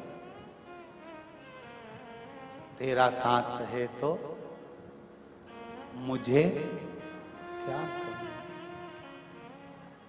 तेरा साथ है तो मुझे क्या कमी, अंधेरों में मिल रही।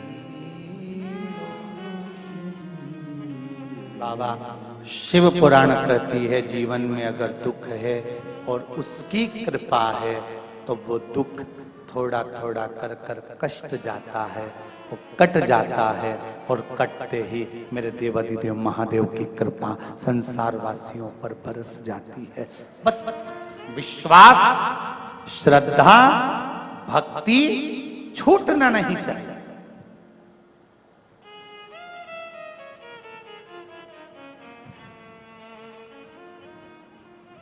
भक्ति टूटे ना। कहा एक काम करो अतापी, अतापी ने बतापी से कहा एक काम करो, कितनी चतुरता लेकर आए हैं दोनों असुर, जरा देखिए। ब्राह्मण को, संत को, गुरु को घर में बुलाओ, पेट भर के भोजन कराओ, दक्षिणा भी दो, और एक काम करते हैं। अतापी ने कहा, प्रतापी मैं तेरे टुकड़े टुकड़े कर दूंगा, तेरे को मार डालूंगा, मारने के बाद पकाकर भोजन में ब्राह्मण संतों को खिला दूंगा, पहचान नहीं पाएंगे भोजन में क्या बनाया है। तेरे को खिलाने के बाद तू जब उनके पेट में चला जाएगा, मारने की जरूरत ही नहीं, मैं तुझको आवाज लगाऊंगा, प्रतापी आओ, प्रतापी बाहर आओ, मुझे वर मिला है कि मरे हुए को मैं पुकारूंगा तो तुझे वापिस लौट कर आना पड़ेगा, और जैसे ही मैं तुझे पुकारूं तो संत ब्राह्मण का पेट फाड़ना, शरीर को फाड़कर बाहर निकल कर आ जाना। संत ब्राह्मण मर जाएंगे, अपना परिवार पेट भरकर संत ब्राह्मण को नोच नोच कर खाएगा। मारने का तरीका चेंज। फरसा उठाकर मारेंगे, तलवार लेकर मारेंगे, शस्त्र से मारेंगे, उससे अच्छा इससे मारेंगे। ठीक है, इन्होंने वही कर्म करना प्रारंभ करा।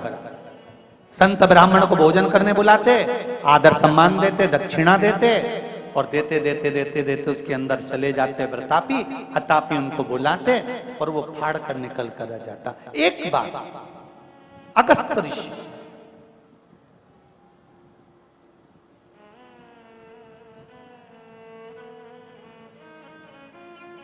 ये तो हो गई 96 नंबर अध्याय की बात महाभारत के वन पर्व, तीर्थ यात्रा पर्व।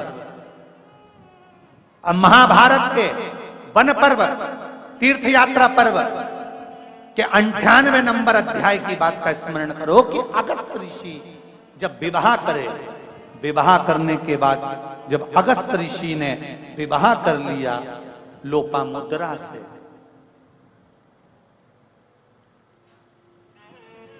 विदर्भ नरेश की पुत्री लोपामुद्रा के साथ में जब अगस्त ऋषि का मंगल विवाह हो गया, महाभारत का 98 नंबर का अध्याय कहता है लोपामुद्रा ने अगस्त ऋषि से कहा, मुझे कुछ मुद्रा की जरूरत है घर को चलाने के लिए। अगस्त ऋषि धन लेने के लिए गए और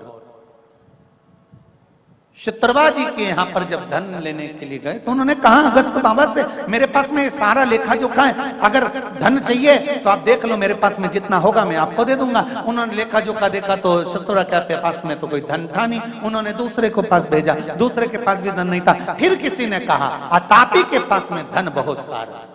अगस्त ऋषि आपको अगर धन चाहिए, संपदा चाहिए, मुद्रा चाहिए तो अतापी के पास चल गए। अतापी के पास गए। अगस्त ऋषि जैसी अतापी के पास गए, अतापी और बतापी ने दोनों ने उनका खूब सम्मान करा, आदर करा, बिछाया बिठाया, सुंदर बिठाकर उनके चरण धोए, चरण धोकर उनके चरण का जल पिया। चरण जल पिया तो अगस्त ऋषि को लगा कितना कृपा पात्र है, कितनी सेवा कर रहा है, गुरुजी भोजन कर कर जाना। अगस्त ऋषि ने कहा ठीक है, भोजन तैयार करो। इन्होंने फिर वही चाल चली, प्रतापी के टुकड़े टुकड़े करे, मार दिया, भोजन तैयार किया। भोजन तैयार कर कर अगस्त ऋषि को कराया। अगस्त ऋषि ने जैसे भोजन किया, उधर में प्रतापी पहुंच गया और भोजन कर कर जैसे प्रतापी जैसे अगस्त ऋषि जाने लगे, अतापी ने आवाज लगाया, प्रतापी भैया बाहर आओ। अगस्त ऋषि को लगा अभी कुछ देर पहले तो प्रतापी भी दिख रहा था, पर प्रतापी दिखा नहीं और ये आवाज लगा रहा है अतापी की, प्रतापी भैया बाहर आओ। अगस्त ऋषि को लगा कि मैंने आज भोजन करते समय पानी नहीं पिया है। देखिए सनातन धर्म, दुनिया के लोग कुछ भी लीला चालू करा देते हैं और दुनिया के लोग वो लीला के पीछे पड़ जाते हैं, समझते कुछ नहीं है। सनातन धर्म क्या कहता है, बच्चे को अगर दूध पिलाया है माँ ने तो गीले हाथ कर कर बच्चे के मुंह पर हाथ फेर दे पानी का। बोलो सही है कि गलत है? अरे बोलो नहीं माता, सही है गलत है? बच्चा नाश्ता कर कर गया है, गीले का, भले उसने पानी नहीं पिया तो गीले का हाथ लेकर होठ पर फेर दे या फिर उसको पानी पिलाकर भेजे। घर से कुछ खाकर जा रहे हो, थोड़ा सा पानी पीकर जाइए। क्यों? हमारे सनातन धर्म में पहले जब भोजन करने बैठते थे तो पानी का गिलास लेकर, लोटा लेकर, चरू लेकर बैठते थे, जग लेकर बैठते थे। क्यों? दुनिया के लोगों ने कह दिया भोजन करने के बाद पानी आधे घंटे बाद पीना चाहिए।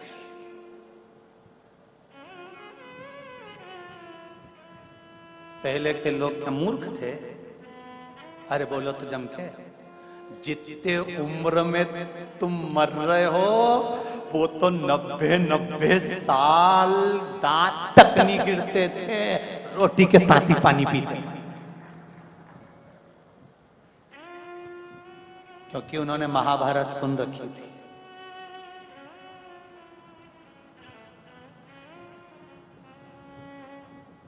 अगस्त ऋषि ने विचार करा, आज मैंने भोजन के समय पर पानी नहीं पिया, क्या करा जाए? तुरंत अगस्त ऋषि ने जल का कमंडल उठाया, ये आवाज देता, और अगस्त ऋषि ने पानी के कमंडल में से पानी लेकर आचमन किया, हर हर महादेव कर कर जोग पिया, पीते पेट पर हाथ फेरा, अतापी आवाज लगाता रहा, प्रतापी अंदर की अंदर समाप्त हो गया, निकल कर बाहर ही नहीं आ सकता।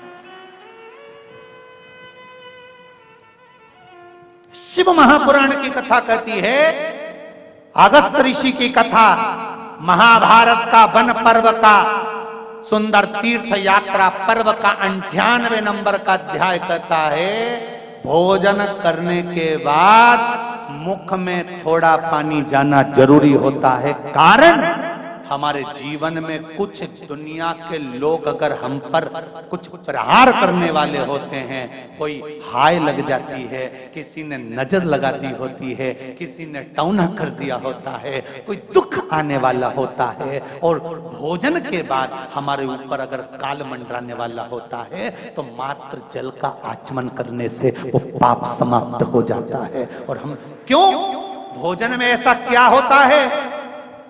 भोजन ग्रहण करने के बाद जल पीने से ऐसा क्या प्राप्त होता है जिसके बल पर ये सारे तकलीफें मिट जाती है? उसका कारण क्या? तो कहा भोजन अन्नपूर्णा है और जल मेरे शंकर का स्वरूप है। जब वो भीतर जाता है तो सारे विकारों को समाप्त कर देता है। अब लोगों ने एक नई धारणा बना ली कि भोजन करने के आधे घंटे तक पानी मत पियो। मत पियो, हम भी कर रहे हैं, नहीं पीना मत पियो। पाचन क्रिया में, अग्नि में अगर तुमको कोई तकलीफ आ रही है तो मत पियो, पर निवेदन है कम से कम एक घुट का पानी, कम से कम आधा गिलास, थोड़ा सा आचमन जितना तो पीना चाहिए, जिससे मुख का जल भीतर चले जाए और जो अंदर कुछ तकलीफ हो जीवन की वो समाप्त हो। अगस्त ऋषि ने आचमन किया, अतापी बुलाता रहा। अतापी ने कहा, व्रतापी बाहर निकलो, व्रतापी बाहर निकलो, व्रतापी जल्दी आओ। पर व्रतापी नहीं आया। अतापी को लगा जरूर कोई बात है।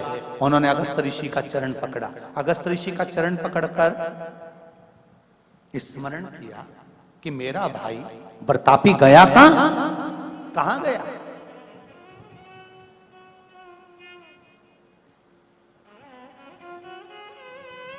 एक तीर्थ का जल, किसी तीर्थ में जाओ वहां का जल, मंदिर जाओ चरणामृत, पंचामृत या शंकर जी पे चढ़ा हुआ जल, आचमन का 2 क्षण 2 बूंद मुख में जरूर जाए। तीर्थ का जल, मंदिर का चरणामृत जब ब्राह्मण देते हैं तो कहते हैं अकाल मृत्यु पर। मंदिर का जल, और मौका मिले जहां कहीं सत्संग हो, भजन हो, कीर्तन हो, या कोई गुरु का दरवाजा हो, कोई संत का द्वार हो, वहां अगर कुछ थोड़ा सा जल मिल जाए तो उसका आचमन अवश्य करो। अकाल मृत्यु का हरण कर, अकाल। आपको पहले कथा में कहा, तुलसी के जड़ को घिसकर जो चंदन बनाया जाता है वो कौन सा चंदन है? जम के बोलो जरा। हरि चंदन। बेल पत्री की जड़ को घिसकर जो बनाया जाता है वो शिव चंदन।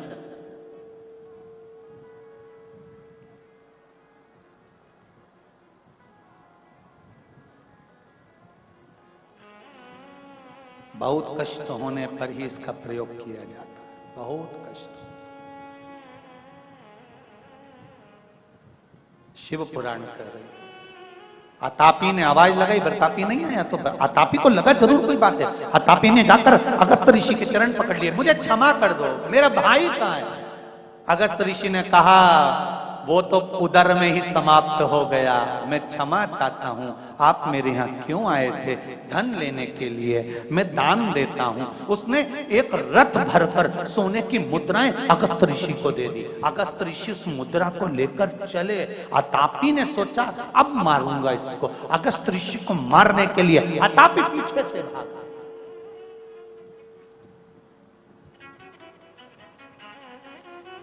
अतापी पीछे से भागा और जैसे ही अतापी भागा, भागते से शंकर भगवान की कृपा हुई। जिस जल का आचमन अगस्त ऋषि ने करा था, उस समय पर उनको जल ग्रहण करते से ही एक डकार आई, एक हुंकार भरी। उस हुंकार का शब्द सुनकर अतापी भी समाप्त हो गया। अतापी भी समाप्त।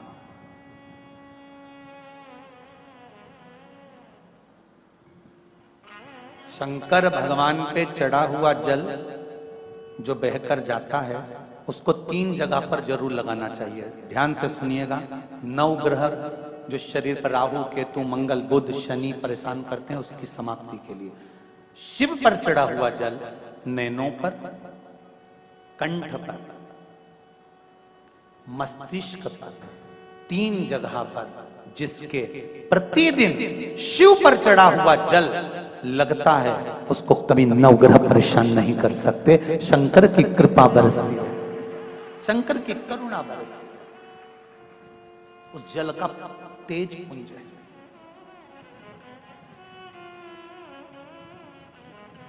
देवराज शिव भक्ति नहीं करते थे, पर शिव कथा सुनकर परम गति को पाए। बिंदुक और चंचुला देवी, चंचुला ने बिंदुक की मुक्ति के लिए शिव महापुराण की कथा का रसतत्व ग्रहण करना चाहा। भगवान शंकर, पार्वती, ईश्वर जी और गोरा जी बनकर शिव महापुराण की कथा के मुख्य यजमान का पद ग्रहण कर ईश्वर जी, गोरा जी बनकर शिव महापुराण कथा सुन। श्री शिवाय नमस्तुभ्यम। प्रिय शिव भक्तों, प्रदीप जी मिश्रा के मुखारविंद से कथा का शुभारंभ हैदराबाद में हो गया है। तो प्रिय शिव भक्तों, प्रदीप जी मिश्रा के मुखारविंद से प्रत्येक दिवस की कथा सुनने के लिए प्लीज़ हमारे चैनल को सब्सक्राइब करें, ताकि प्रदीप जी मिश्रा के मुखारविंद से होने वाली प्रत्येक दिवस की कथा का लाभ आपको मिल सके।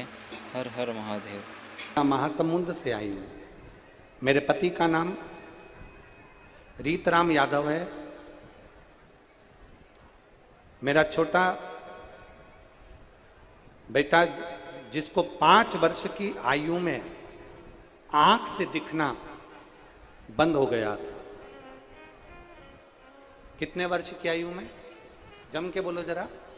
5 वर्ष की आयु में। कहीं बैठे हो तो हाथ हिला सकते हैं। नीता यादव, ग्राम बिरोड़ा, जिला महासमुंद से आई हूं। 5 वर्ष का बालक जिसको आंख से दिखना बंद हो गया था, उसकी आंख की जो पुतली थी, जो आंख के अंदर पुतली थी, वो पूरी की पूरी सफेद हो गई थी, जिसके कारण बस उसको दिखना बंद हो गया। मैंने पशुपति व्रत भी किया गुरुजी, पर आंख उसकी ठीक नहीं हो पाई।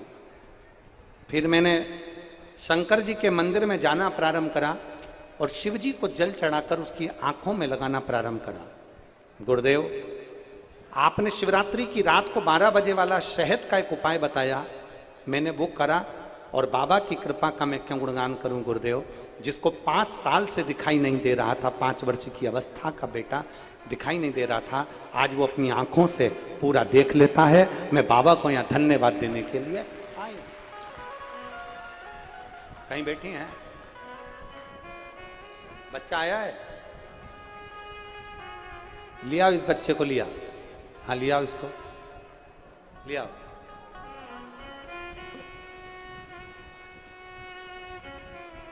शिव तत्व इसी को कहते हैं। ओ घड़ी शंभु इसी को कहते हैं। और खाली ना जाता कोई दर से तुम्हारे खाली ना जाता कोई।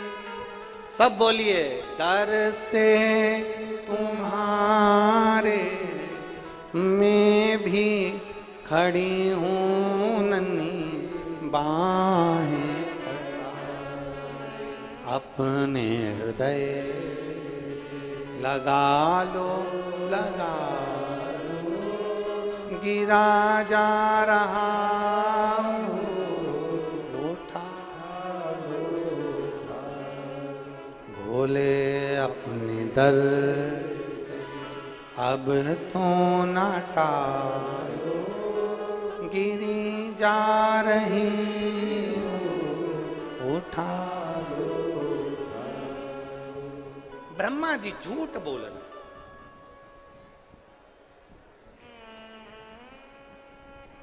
अपशब्द कह रहे, आड़ा टेढ़ा बोल रहे। क्रोध आ गया देवाधिदेव महादेव को, पैर का नख तोड़कर फेंका, काल भैरव प्रकट हो गए। काल भैरव से कहा, जाओ ब्रह्मा जी का जो मुख झूठ बोल रहा है, निंदा कर रहा है, उस मुख को काट दो। जो मुख निंदा कर रहा है, जो मुख झूठ बोल रहा है, उसको काट दो। शिव महापुराण की कथा कहती है, भगवान विष्णु ने देवऋषि नारद के मुख से शंकर की निंदा सुनी थी, तो भगवान विष्णु को घोड़े का मुंह लग गया था, हयग्रीव अवतार हो गया। देवऋषि नारद ने शंकर जी की निंदा करी थी, तो उनको बंदर का मुख लग गया था। इसलिए अभी कथा में आपको कहा, अगर कोई व्यास वक्ता, कोई अपनी पुराण वक्ता अगर अपनी पुराण पर बैठकर किसी की निंदा करे, किसी के लिए अपशब्द बोले, तो पहले हाथ जोड़कर निवेदन करो, महाराज हम कथा सुनने के लिए आए हैं, निंदा सुनने के लिए आने हैं। कोई निंदा में डूबने वाला मिल जाए तुमको, और तुम्हें कथा के माध्यम से या अन्य चीजों के माध्यम से केवल निंदा कर रहा हो, केवल अपशब्द कह रहा हो, तो ऐसो के मुख से कथा सुनने का भी कोई सार तत्व नहीं, कभी नहीं सुनना। निंदा को श्रवण नहीं करना है, ना निंदा करना है ना सुनना। बोल बम का नारा है,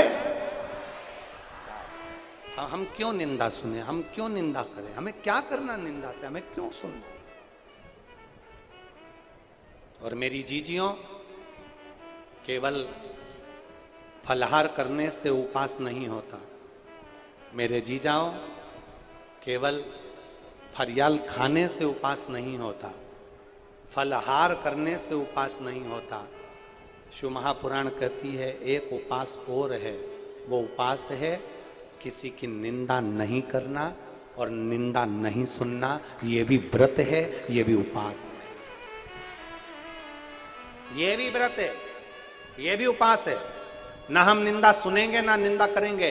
ब्रह्मा जी ने निंदा कर दी, ब्रह्मा जी ने अपशब्द कह दिया, काल भैरव प्रकट होकर ब्रह्मा जी के सिर को काट दिए। सिर लुढ़कता लुढ़कता गया, ब्रह्मा जी के शरीर से रक्त निकलता रहा, शीश में से जो रक्त निकल रहा था उससे कर्मनाशा नदी प्रकट हो गई। ऐसी नदी भारत की भूमि पर उत्तर प्रदेश में आज भी वो नदी बहती है, कर्मनाशा, जिसमें चिड़िया भी पानी नहीं पीती, जिसमें कुत्ता भी पानी पीने नहीं जाता। वो कर्मनाशा नदी आज भी उत्तर प्रदेश में बह रही है। उस कर्मनाशा नदी के घाट पर लिखा है, ये कर्मनाशा है, इसमें हाथ ना धोइए, ये कर्मनाशा है, इसमें पाँव ना धोइए, ये कर्मनाशा है, इसमें स्नान ना करिए। कर्मनाशा नदी जिसका जल आज भी शरीर पर लग जाता है तो 71 पीढ़ी में अगर किसी ने पुण्य करा होता है तो वो पुण्य समाप्त हो जाता है और उस पर पाप कर्म लिप्त हो जाता है। कर्मनाशा ब्रह्मा जी के रक्त से प्रकट हो, ब्रह्मदेव को। अब जरा विचार करो, झूठ बोलने वाले, गलत बोलने वाले के रक्त से नदी प्रकट हो गई, जिसको जीव जंतु तक पानी नहीं।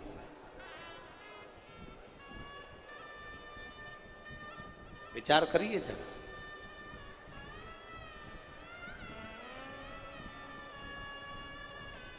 जीव जंतु।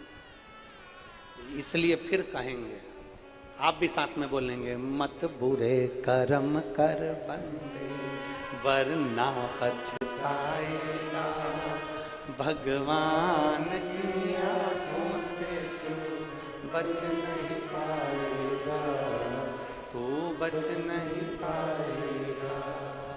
अरे ओ मत कर तेरे कर्म का फल भी तू ही